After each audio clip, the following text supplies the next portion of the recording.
이 시간 자리에 일어나셔서 영과 진리로 주일 예배를 하나님께 드리시겠습니다.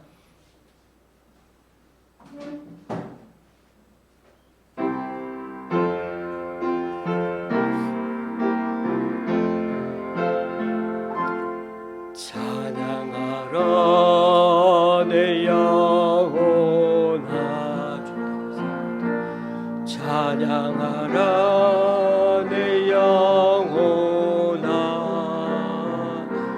내 속에 있는 것들아 다 찬양하라. 경배하라 경배하라 내 영혼아, 경배하라 내 영혼아, 내 속에 있는 것들아 다 경배하라. 감사하라 감사하라 내 영혼아, 감사하라 내 영혼아, 내 속에 있던 것들아 다 감사하라.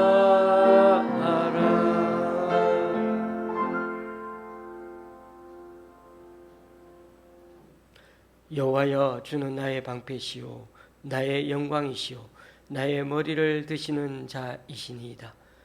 내가 나의 목소리로 여호와께 부르짖으니 그의 성산에서 응답하시는도다.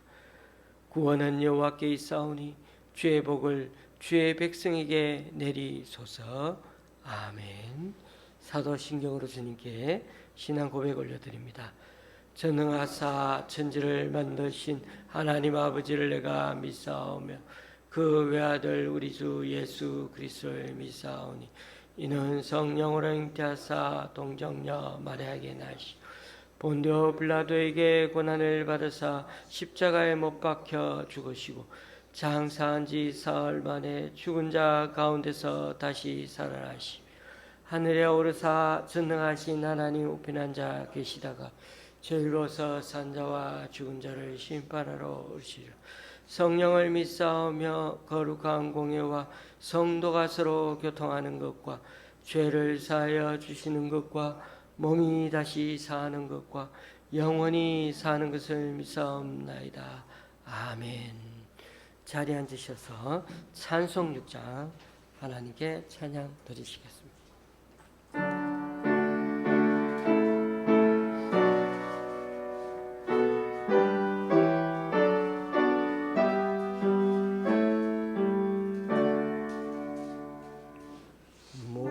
목소리 높여서 주 찬양하여라.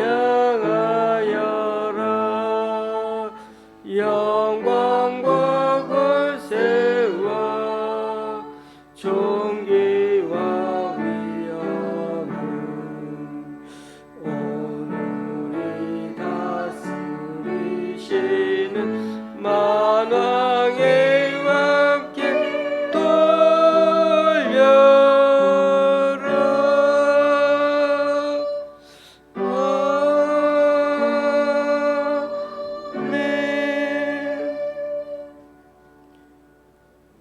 교동문 85번을 다 함께 교독하시겠습니다. 교동문 85번입니다.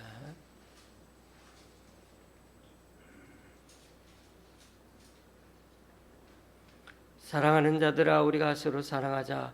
사랑은 하나님께 속한 것이니 사랑하는 자마다 하나님으로부터 나서 하나님을 알고 사랑하지 아니하는 자는 하나님을 알지 못하나니 이는 하나님은 사랑이심이라. 하나님의 사랑이 우리에게 이렇게 나타난 바 되었으니 하나님이 자기의 독생자를 세상에 보내심은 그로 말미암아 우리를 살리려 하심이라.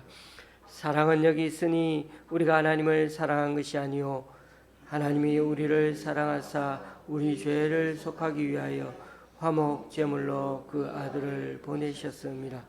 사랑하는 자들아, 하나님이 이같이 우리를 사랑하셨은즉 우리도 서로 사랑하는 것이 마땅하도다.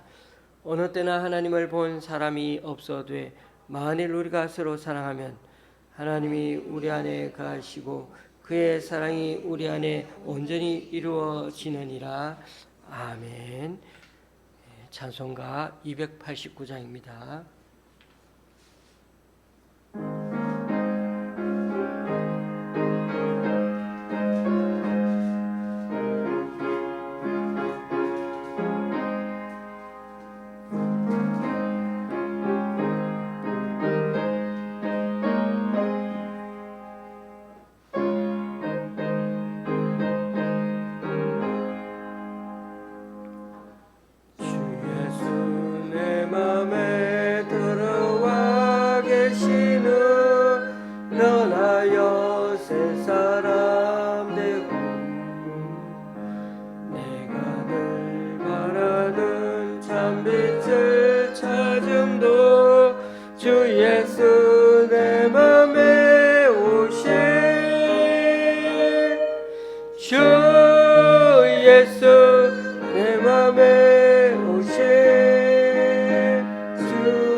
주님을 뵈니 그 기쁨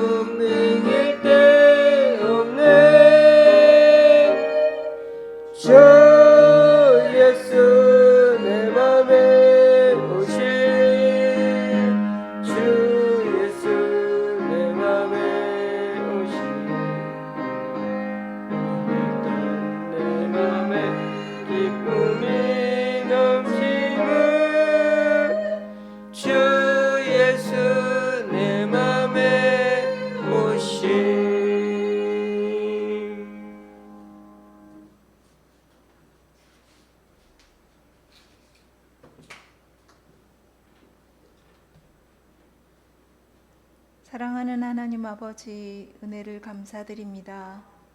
무더운 날씨지만 주의 백성을 구름 기둥과 불 기둥으로 인도하셨던 하나님 아버지의 사랑을 기억하며 살게 해주셔서 감사합니다. 지난주 우리는 두려워해야 할 하나님을 두려워하지 않고 신하들과 바벨론 왕을 두려워하던 시드기야 왕의 결말을 보았습니다. 그럼에도 아직 깨닫지 못하고 두려워해야 할 하나님을 두려워하지 않고 자기들의 생각대로 애굽으로 내려간 주의 백성들은 하나님의 뜻대로가 아니라 우상을 섬기며 전에 하던 대로 하겠다고 고집을 피우는 모습을 보게 됩니다. 우리에게 찾아오는 어려움들을 통해 하나님의 뜻을 돌아보고 하나님의 생각을 살피는 사람이 아니라 자기의 생각에 맞지 않는다고 어긋장 놓는 어리석은 백성들처럼 그러한 삶을 살지 않도록 인도하여 주옵소서. 주님, 여기는 곳곳에 난리와 난리 소문이 있고 이상기후로 인한 이변들이 많이 일어나고 있는데 하나님, 그 모든 곳에서 하나님의 뜻이 어디에 있는지 보게 하여 주시고 이 세상을 만드시고 이 세상을 창조하신 하나님을 두려워하는 우리가 되게 하여 주시고 또 그곳에서 하나님께서 우리에게 원하시는 것이 무엇인지 찾을 수 있는 귀한 믿음의 사람들이 될 수 있도록 인도하여 주옵소서. 병상에 있는 강춘자 권사님과 또 제주도의 병원에 살고 계시는 우리 성도님을 기억하여 주시고 그 성도님들과 함께 하나님께서 함께하여 주셔서 하나님의 이름으로 잘 일어날 수 있도록 회복할 수 있도록 인도하여 주시고 또한 그곳에서 마무리를 잘 할 수 있도록 인도하여 주옵소서. 또한 이곳에서 예배드리고 있는 우리 성도들을 기억하여 주시고 하나님께서 우리에게 원하시는 것이 무엇인지 깨달아 알게 하여 주시고 하나님을 만날 수 있는 귀한 시간이 되게 하여 주셔서 이 시간, 이 예배를 드리는 시간을 통하여서 귀한 하나님을 만나게 하여 주시고 그 하나님께서 우리에게 하시는 말씀을 듣게 하여 주시고 그 말씀에 우리가 순종할 수 있도록 인도하여 주옵소서. 예배의 시종을 주님께서 붙들어 주시고 함께 하여 주실 줄 믿고 예수님의 이름으로 기도드립니다. 아멘.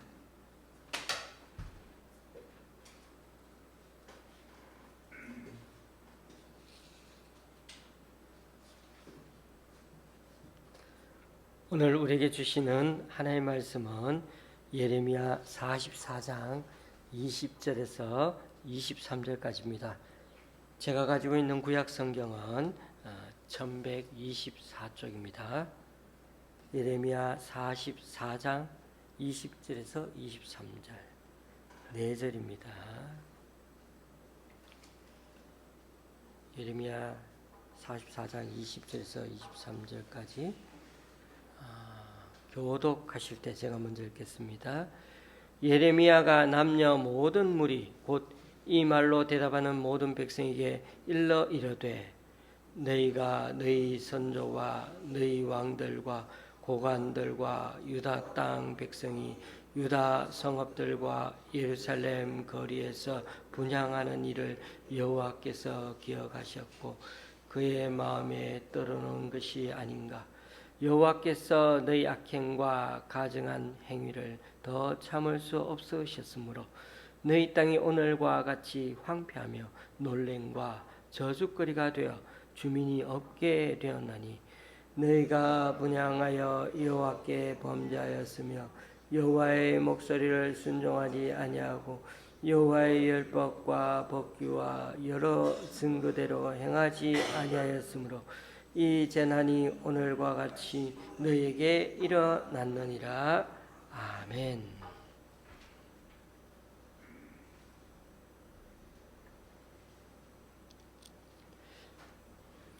예레미야 말씀이 워낙 길고 또 계속되는 심판 말씀이 계속 등장하다 보니까 좀 묵상하는 데 힘이 들었던 게 사실입니다. 그래서 전체 문맥이 어떻게 흘러가는지 좀 헷갈릴 때가 많았습니다. 목사인 저도 이 예레미야 말씀을 전체로 이해하는데 참 쉽지 않을 정도였습니다. 그런 점에서 성경은 참 어렵고도 쉬운 책입니다. 어렵다는 측면에서는 이 성경 한 권을 연구하기 위해서 전 세계 신학교가 얼마나 많은지, 얼마나 교수들이 많은지 모릅니다. 여기 성경에 나오는 히브리어와 헬라어만 해도 모두 오늘날 이스라엘이나 또 그리스 사람들이 사용하는 말들과 전혀 다릅니다. 우리나라 학생들도 옛날 우리나라 사람들이 쓴 글은 어떻게 그냥 국어책으로 하지 않고 고전이라고 따로 시간을 내 선생님께 배워야 읽을 수가 있고 이해할 수가 있죠.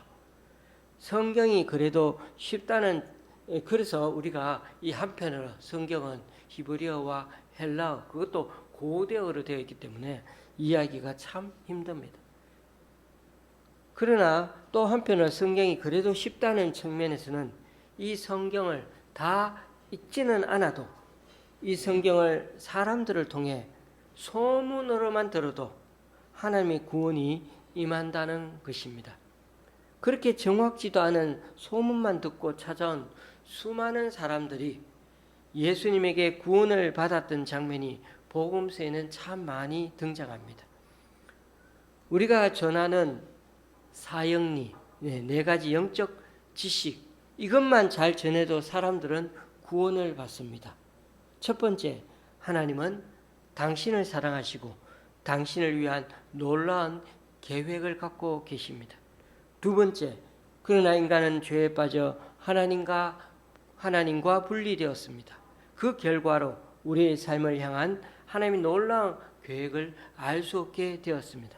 세 번째 영적 지식, 예수 그리스도만이 우리를 위한 하나님의 유일한 길입니다. 우리는 예수 그리스도를 통해서만 죄 사함을 받을 수 있고 하나님과의 올바른 관계를 회복할 수가 있습니다. 네 번째, 그러므로 우리는 예수 그리스도를 구세주로 영접해야 합니다. 그러면 우리는 구원을 선물로 받을 뿐만 아니라 우리 각 사람을 향한 하나님의 놀라운 사랑을 알게 됩니다. 교우님들, 이 네 가지 영적 지식, 사형리만 알고 하나님을 믿고 산다 해도 우리에게 놀라운 하나님의 구원이 임할 것입니다. 그래서 성경은 한편은 어렵고도 다른 한편은 쉽습니다. 제가 좀 전에 예레미야 말씀이 전체를 이해하기가 어렵고 까다로운 성경이라 말씀드렸습니다. 성경 분량도 성경 66권 중에 제일 많다고 했죠. 그런데 성경 내용을 파악하기는 좀 어려운 것 같은데, 파악하는 데는 좀 어려운데, 정말 예레미야 선지자가 하는 말을 유대 백성들이 하나도 못 알아듣고 이해를 못했을까요? 저는 그렇지 않다고 생각합니다. 예레미야 말씀을 우리가 한마디로 요약해 설명할 수가 있습니다. 뭡니까? 바벨론에 빨리 항복하고 하나님께 돌아오라는 것이었습니다. 어떻게 보면 예레미야가 이스라엘 백성에게 전한 메시지는 너무나 단순했습니다. 우상 숭배를 그치고 하나님께 전심으로 회개하고 하나님을 의지하라는 겁니다. 그 얘기밖에는 사실 예레미야가 한 게 없습니다. 그런데 이스라엘 백성들이 이 말을 안 듣고 율법서를 줘도 그냥 창고에다가 처박아 놓고, 그러다가 요시야 같은 경우에는 성전을 수리하다가 그 모세 때 받았던 그 율법, 그것을 처박아 놓은 율법 말씀을 그것을 발견해서 읽고는 너무 은혜를 받아가지고 그렇게 해서 종교 개혁이 일어나게 된 것입니다. 아주 오래전에 하나님이 모세를 통해 주신 그 말씀을 계속 무시하고 살아갔던 게 바로 유대 백성이었습니다. 그러니 하나님의 말씀이 까다롭다고 말해서는 안 되고요. 오히려 그 말씀을 안 듣고 순종 안 하는 이스라엘 백성들이 훨씬 더 까다롭고 다루기 어려운 존재들입니다. 복이 나름인 거죠. 하나님 편에서는 이스라엘이 훨씬 더 까다롭고 더 말 안 듣고 사고뭉치같이 보이는 것입니다. 여러분, 그래서 저희 가족이 거기서 제가 오늘 말씀드리려고 하는 중요한 것은 바로 이스라엘 백성들이 멸망 후에 왜 멸망하게 되었는지 그 원인 분석을 해봐야 되는데 그것을 하지 못했다는 것이 가장 안타까운 일입니다. 저희 가족이 예전에 좋아하던 OTT 프로그램 중에 특히 저희 집 딸이 너무나 좋아했던 프로그램 중에 하나가 항공사고수사대라고 하는 게 있습니다. 항공사고수사대. 실제로 비행기 사고가 난 것들이 참 많은데 그런 케이스들 전 세계에 있는 것을 재현해서 만든 다큐 프로그램인 거죠. 실제로 일어난 그 모습을 한번 다시금 재현해가지고 그 원인 분석을 해 나가는 것을 다루고 있는데 저도 딸과 함께 참 많이 봤는데 정말 항공기가 추락하는 원인들이 너무나 다양하더군요. 그런데 항공기는 사고 났다 그러면 대부분 대형 사고들입니다. 사고가 났다 그러면 대부분 사람들이 죽습니다. 비행기 사고 원인에는 보니까 참 다양했습니다. 조종사의 운전 미숙으로 사고 나기도 하고 졸음 운전 때문에 사고 나기도 하고 비행기에 기름이 새서 추락하기도 하고 졸음 운전도 사실 비행기 조종사는 2명이 있거든요. 그런데도 둘 다 졸아가지고 사고가 나고 비행기에 기름이 새어 나가는데도 그걸 잘 몰라가 추락하기도 하고 새떼 때문에 새떼들이 많이 나가는데 그 새떼들이 다 막 엔진 속에 들어가고 날개하고 부딪혀가지고 그래서 추락하기도 합니다.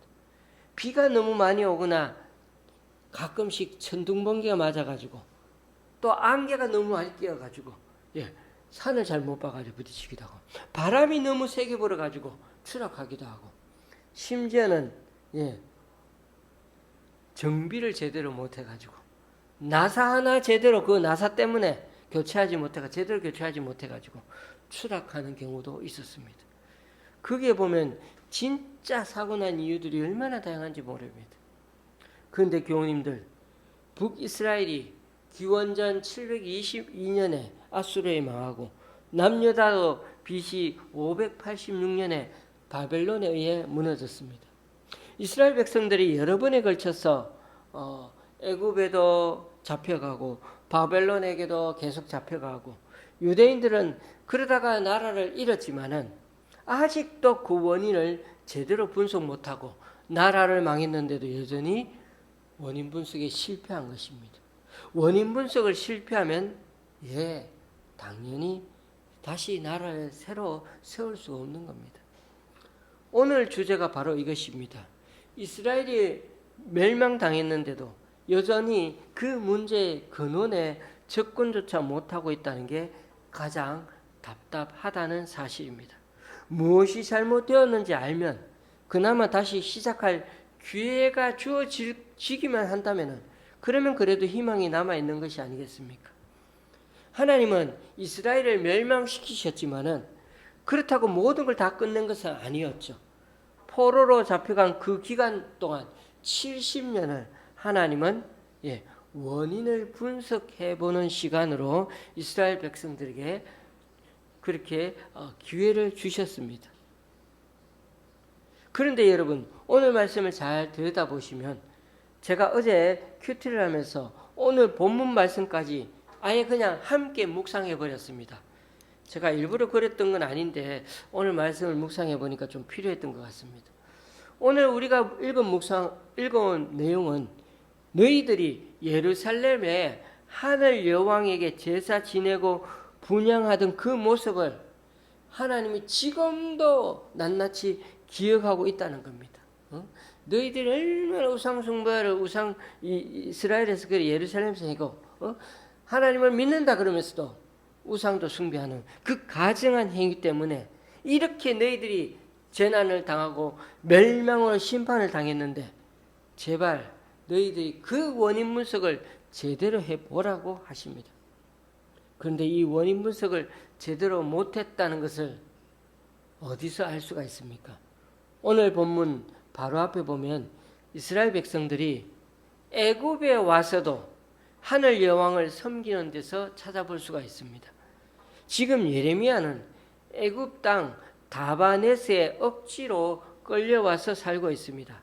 그런데 애굽 땅에 온 이 유대인들이 각처에 와서 예레미야에게 지금 항의하고 있는 장면이 바로 앞에 부분이었는데, 그 중에 15절에 보니까 바드로스에서 온 사람들도 있습니다. 여러분, 바드로스가 이 다바네스에서 얼마나 뭐냐면요, 예루살렘에서 다바네스까지 오는 거리 4-5배를 가야, 더 남쪽으로 멀리 가야 바드로스가 나옵니다. 얼마나 멉니까? 예루살렘에서 다바네스까지 오는데 참 힘든데, 그 다바네스까지 오는 그 기간에 5배 정도를 멀리 남쪽으로 가야 바드로스가 있습니다. 그리고 그 바드로스에 조금 더 내려가야 엘레판틴이라는 섬이 나옵니다. 제가 어제 엘레판틴에 대해서 말씀드렸죠. 그 섬에서 문서가 발견됐는데 아람어로 기록된 것입니다. 그게 한 기원전 6세기경에. 그렇게 먼 곳에 가서도 유대인들이 살면서 아람어는 히브리어와 그런 것입니다. 유대인들이 아람어로 그렇게 얘기하면서 살아요. 예수님도 유대인 사람들과 얘기할 때 아람어로 얘기하면서 그렇게 살았습니다. 그런데 그 먼 곳에 가서도 유대인들이 자기 나라 언어로 문서로 기록을 남겼는데, 여호와 하나님이 하늘 여왕 아세라와 같이 살면서 여호와 하나님과 하늘 여왕 아세라 이 두 신을 같이 섬기면서 부부처럼 섬기며 살았다고 그런 기록이 나옵니다. 그냥 하나님 여호와를 섬긴 게 아니라 여호와 하나님과 그의 부부 같은 그 하늘 여왕 아세라까지 같이 그렇게 섬기며 살았다는 기록이 나와 있습니다.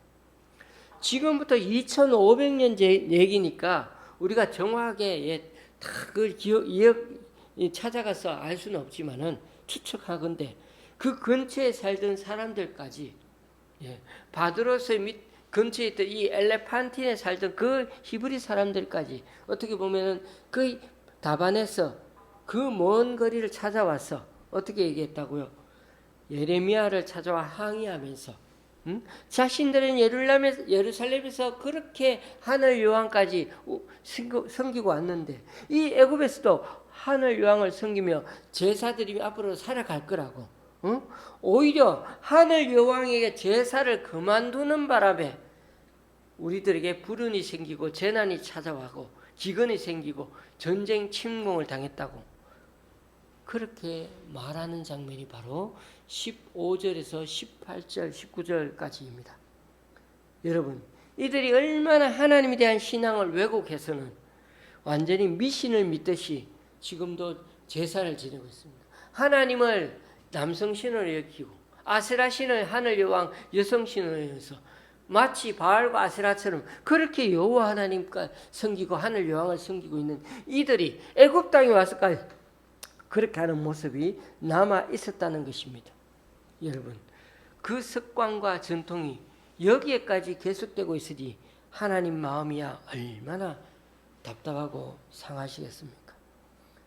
교우님들, 제가 뭘 말하려고 하는지 아십니까?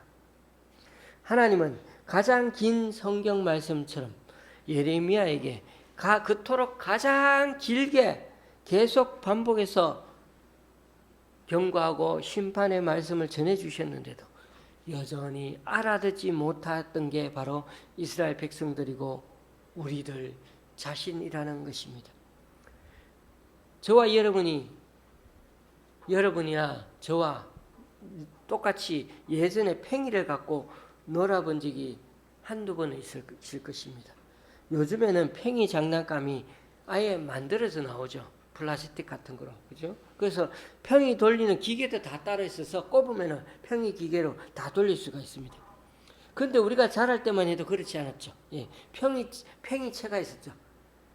요즘은 팽이가 접시 원만처럼 생겼지만은 예전에는 팽이가 어떻게 생겼습니까? 술잔 모양 같이, 그렇게 생겼죠.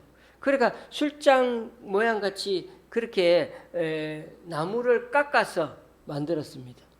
그리고 그 끝에다가 뾰족한 끝에다가 쇠구슬 같은 것을 박아 놓습니다. 팽이를 빠르게 거기서 쳐가지고 돌리면은 어떻습니까? 빠르게 돌면 돌수록 팽이는 쓰러지지 않습니다. 우리는 제자리에서 서너 번만 빙빙 돌아도 어지러워서 서 있을 수가 없습니다. 그런데 팽이는 빨리 도는데도 쓰러지지 않는 것은 그 한가운데 중심축이 있기 때문입니다.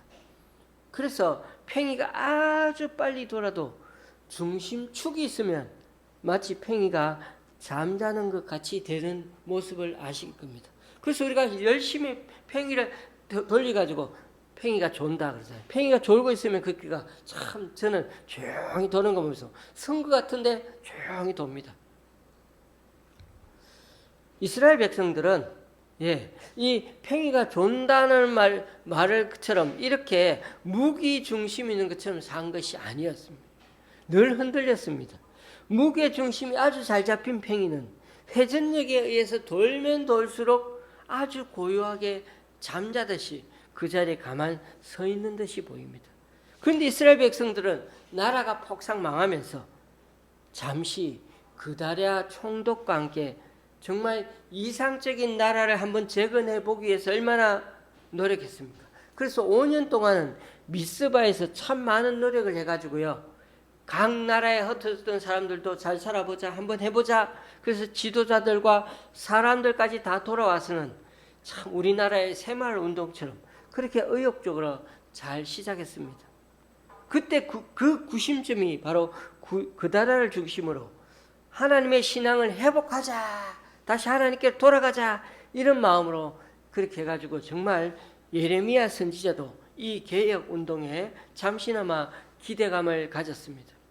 그런데 그다랴 총독이 피살당하고 그 총독을 살해한 놈은 암몬으로 튀어버리고 백성들을 구해낸 요하나는 엉뚱하게 애굽으로 사람들 데려와 버렸습니다.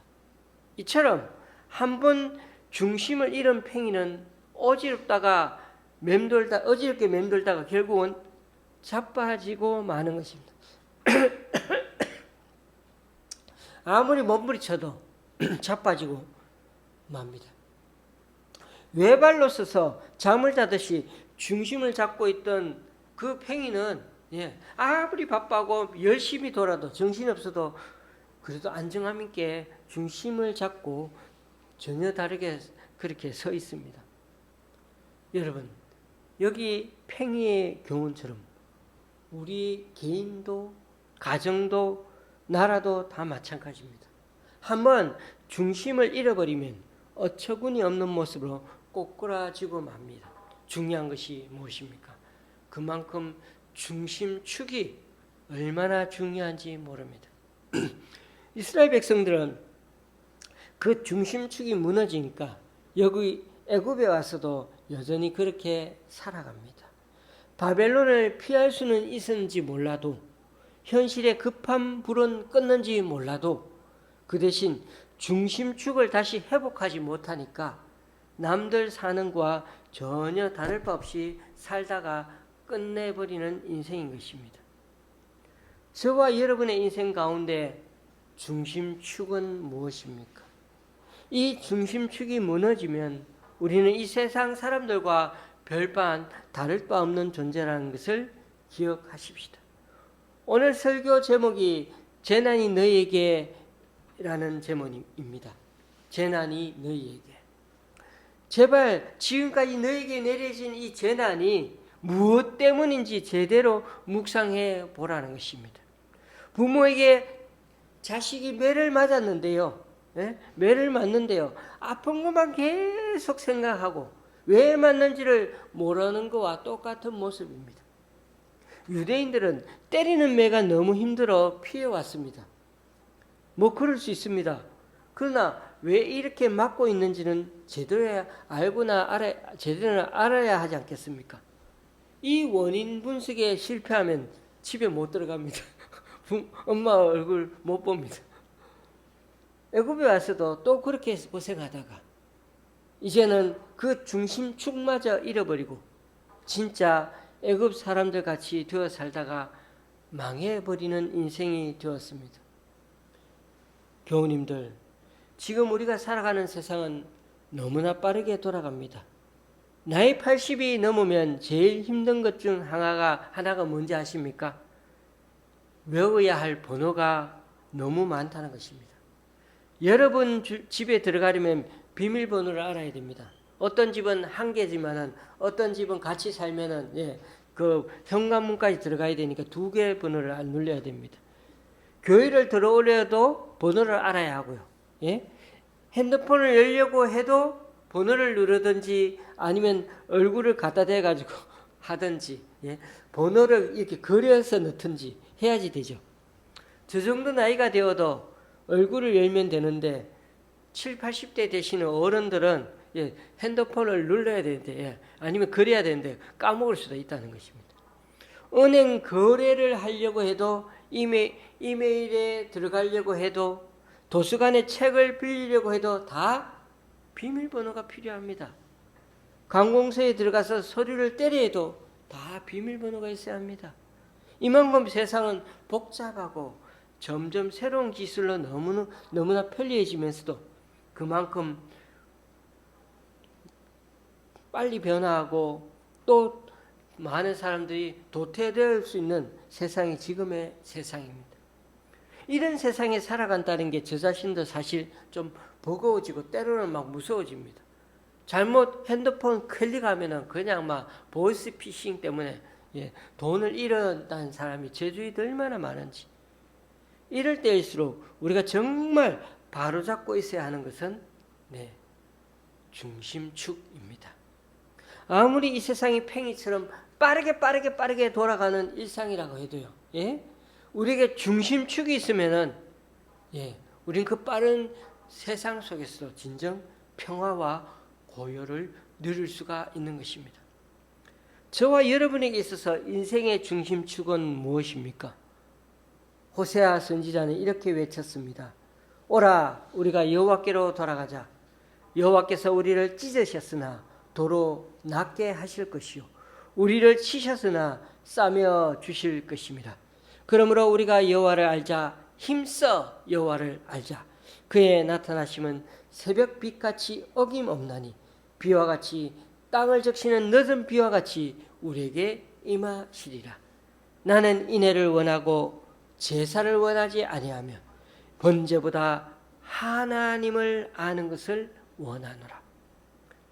사랑하는 교우님들, 하나님이 진정 우리에게 원하시는 것은 기름진 번제물과 제사보다도 하나님을 제대로 알아가는 것을 원하십니다. 미신처럼 하나님께 축복받으려고 더 많은 것을 드리려고 하는 성도보다도 하나님께 진정 회개하면서 자신의 인생의 중심축이 되어달라고 하나님께 의지하는 사람을 지금도 찾고 계십니다. 이스라엘도 그다라라는 그 사방 가문에 아주 좋은 구심점이 있어서 다시 금방 회복할 수 있겠구나 하는 기대감도 갖게 했지만은 그러나 탐욕에 사로잡힌 이스마엘 같은 사람 때문에 한순간에 망가져 버렸습니다. 요하난이 일어나서 이스마엘을 진압하고 바로잡는가 싶더니 그도 바벨론이 무서워서 애굽으로 다들 데리고 가버리고 맙니다. 그러므로 이스라엘의 중심축은 사람이 아니라 하나님이십니다. 절대 사람을 의지하지 마십시다. 그러다가 잘못되는 경우를 저와 여러분은 얼마나 많이 봐왔습니까? 요즘 올림픽이 계속되고 있는데 우리나라 사람들이 금메달을 많이 따니까 기분이 참 좋습니다. 어제도 보니까 3개나 땄나요? 그런데 이 올림픽을 보면서도 깨달아야 하는 사실은요. 며칠만 있으면 이 올림픽 승리 기분은 금방 사라집니다. 한 보름 갈까요? 금방 사라집니다. 그런데요, 우리들 신앙은 결코 100m 달리기 같은 게 아니라는 사실을 기억하십시다. 100m 달리기 하는 정도가 아닙니다. 단거리가 아니라는 거죠. 사람을 제대로 알려면은 그 사람을 제대로 알아가려면 어떤 사람인지 알려면은 많은 시간을 함께 하는 것이 필요합니다. 우리의 믿음도 마찬가지입니다. 우리의 신앙이 냄비처럼 잠깐 뜨거울 수 있습니다. 그러나 우리의 신앙은 어제나 오늘이나 한결같아야 합니다. 이번 주도 우리의 신앙의 진정한 축이 되신 그 주님만을 바라보면서 때로는 주님 앞에서 매도 맞고 주님 위에 살다가 고난도 당하지만은 그러나 이 빠른 세상을 살면서 저와 여러분이 정말 팽이처럼 주님 앞에 굳건히 서는 우리가 되길 바랍니다. 그래서 이 빠른 세상에서 팽이처럼 주님이 주시는 평안과 고요한 안식을 이 바쁜 세상에서도 누리며 감사하며 찬양하며 살아가는 저와 여러분이 되시기를 주님의 이름으로 축원합니다. 기도하시겠습니다. 주님 참 감사합니다. 이스라엘이 다 망하여 아무것도 남지 않은 것 같은데도 여전히 하나님은 그들을 놓지 않고 계심을 봅니다. 하나님이 멸망시켜 다 끝낸 것 같아도 여전히 바벨론에서 살 길을 또 열어주심을 믿습니다. 그래서 이 재난을 좀 진득하게 돌아보고 반성하고 그 가운데서 주님 뜻을 깨닫고 다시 평이처럼 중심축을 잡기를 원하셨지만은 자기들 스스로 다른 살 길을 찾아서 자신들 마음대로 만들어서는 애굽으로 내려가 버리고 맙니다. 나일강의 그 풍요로움 속에서 좀 덜 굶고 살 수는 있는지 몰라도 그러나 그곳엔 우리 인생의 답이 없음을 오늘 말씀에서 겸손히 배우기를 원합니다. 오늘도 우리는 끝까지 하나님을 중심축으로 삼고 우리의 인생의 해답으로 삼고 매를 맞아도 중심축을 붙잡고 다시금 쌩쌩 돌아가는 팽이처럼 주님을 더 깊이 알아감으로 거기서 기쁨과 해답을 찾아가는 우리 각자가 될 수 있도록 인도하여 주시옵소서. 예수님의 이름으로 기도드리옵나이다. 아멘. 찬송가 363장입니다.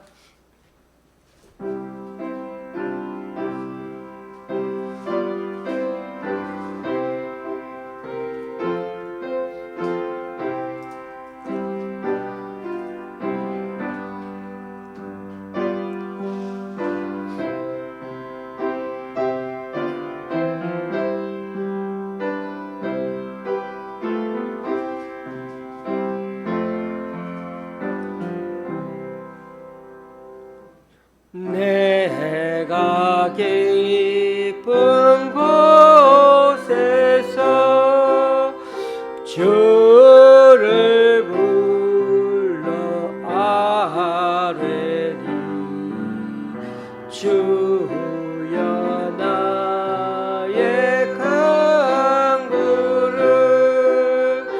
들어주신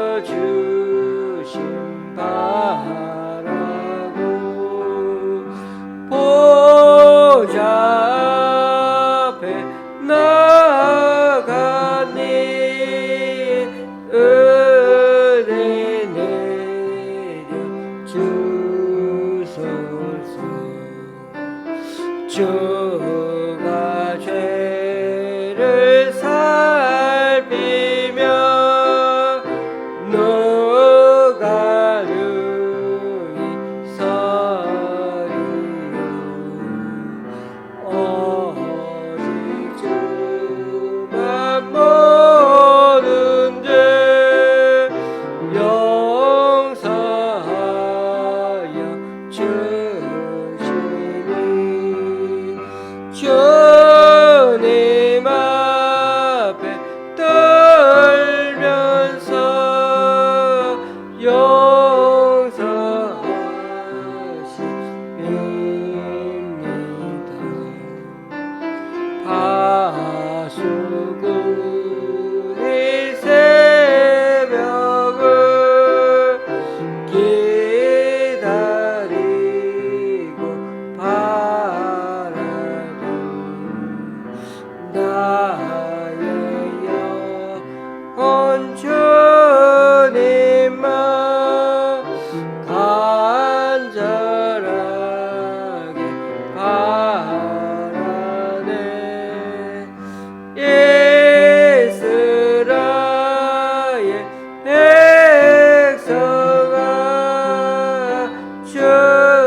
같이 일어나셔서 하나님께 예물을 봉헌하시겠습니다.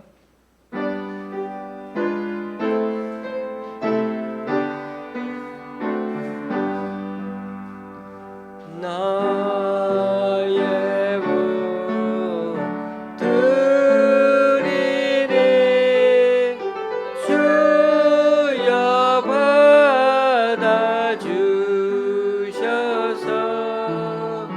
하늘나라 위하여 주 뜻대로 쓰소서. 아멘.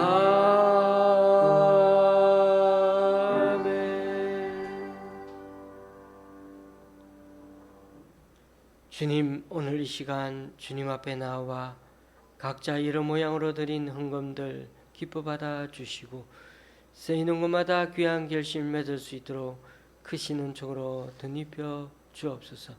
지난 주일에 한 분의 11조와 7분의 주일 헌금을 하나님께 올려드립니다. 그리고 김천의 권사님이 구리의 선교팀에서 또한 수색의 집사님 가정에서 귀한 예물을 주님께 올려드립니다. 이분들의 헌신과 승김 귀하게 받으셔서 이분들을 통하여 하나님 나라가 더욱 확장되게 하여 주시옵소서. 예수님의 이름으로 봉헌기도 드립니다. 아멘. 앞뒤 좌우로 인사 나누시겠습니다.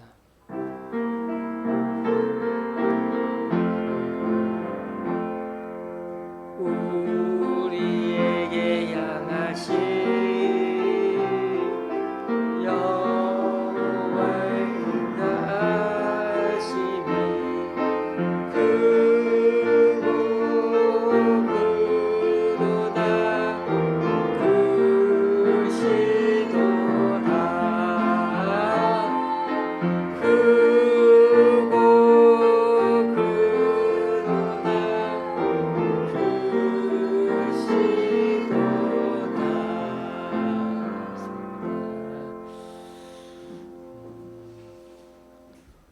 우리 강춘자 권사님, 허유순 성도님 위해서 늘 기도해 주시고 병원에 계시다는 자체가 참 외롭고 힘들 것 같습니다. 어떻게 보면은 지금이 가장 신앙에 많은 그런 고난과 또 주님 앞에 연단을 받는 시간이 아닐까 생각하는데 이 가운데 정말 우리 욥처럼 정금같이 주님 앞에 나아가서 믿음으로 보답하는 두 분이 되었으면 참 좋겠습니다. 자, 이제 장마는 끝났는데 날씨가 폭염입니다. 막 열대야가 저도 잠을 잘 못 잘 때도 있는데 앞으로 좀 더 건강 잘 챙기셔가지고 이 열대야 폭염을 잘 이겨내서 또 건강하게 한 주간 사시면 좋겠습니다. 찬송가 53장입니다.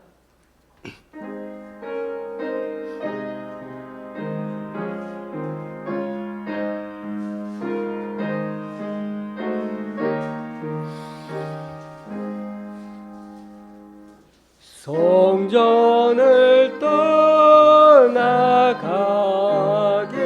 전 머리를 숙일 때 주께서 함께 계시고 복 내려 주소서.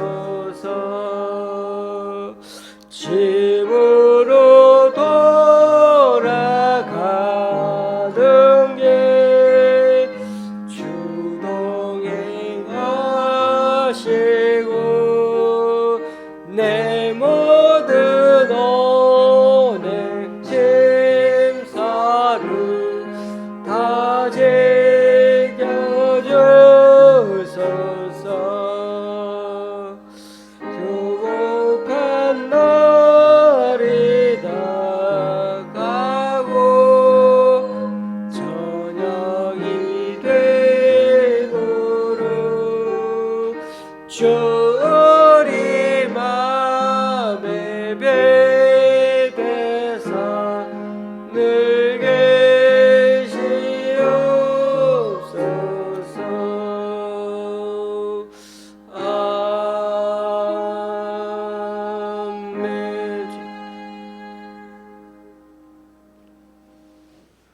예수 그리스도의 은혜와 하나님 아버지의 크신 사랑과 성령님의 교통교제케 하심이 한편으로는 너무나 빨리 변화되고 참 편리해져 가면서도 그러나 기후환경 같은 너무나 시급한 문제도 많은 이 세상에 살면서 재난을 당해도 그 재난을 당하는 원인 분석도 제대로 못하고 애굽에서 또다시 하나님이 싫어하는 일을 하다가 버림받는 유대인같이 되지 말고 우리도 이 세상에서 같이 빨라지고 정신없이 살아가는 것이 아닌 빠르게 움직이지만 빠르게 움직일수록 쓰러지지 않는 팽이처럼 우리 주님을 인생에 흔들리지 않는 중심축으로 붙잡고 살아가므로 조는 팽이처럼 그 속에서 고요하고 평안한 안식을 누리며 살아가기 원하는 여기 모인 우리 좋은 시학교의 성도님들과 그 가정 위에